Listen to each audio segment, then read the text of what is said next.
ఈ నెల ప్రారంభంలో ట్రంప్ పేర్కొన్న 25% ఆటోమొబైల్ సుంకాలు అమల్లోకి వచ్చాయి.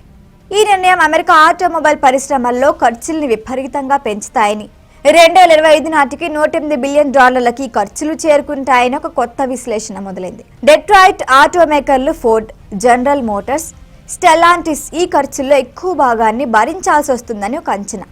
తాజా విధానం ప్రకారం దిగుమతి చేసుకున్న ఆటోమొబైల్ విభాగాల్లో కారుకి దాదాపు $5,000 అదనపు ఖర్చు పడతాను.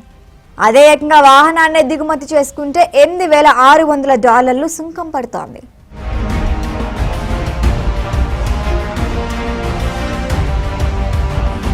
ఏప్రిల్ ప్రారంభంలో అధ్యక్షుడు డొనాల్డ్ ట్రంప్ విధించిన 25% ఆటోమొబైల్ పన్నులు ఈ ఏడాది అమెరికాలోని ఆటోమేకర్ల ఖర్చుల్ని దాదాపు $108 బిలియన్ పెంచుతాయని సెంటర్ ఫర్ ఆటోమోటివ్ రీసెర్చ్ చెబుతోంది.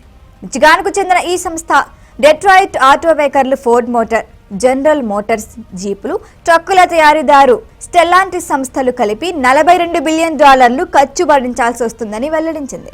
ట్రంప్ విధించిన 25% ఆటోమోటివ్ దిగుమతి సుంకాలు ఏప్రిల్ 3 నుంచి అమల్లోకి వచ్చాయి.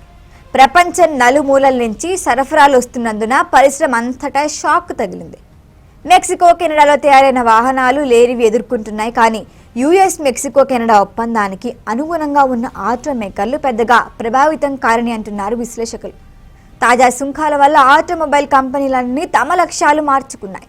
జనరల్ మోటార్స్ కంపెనీ ఇండియా ప్లాంట్లో ట్రక్కుల ఉత్పత్తిని పెంచింది.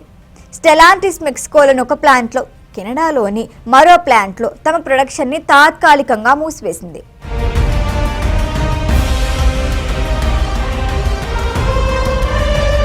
ఈ వీడియో కనుక మీకు నచ్చినట్టయితే లైక్ చేయండి, షేర్ చేయండి, సబ్స్క్రైబ్ చేయండి. అలాగే పక్కనే ఉన్న బెల్ ఐకాన్ని క్లిక్ చేయండి.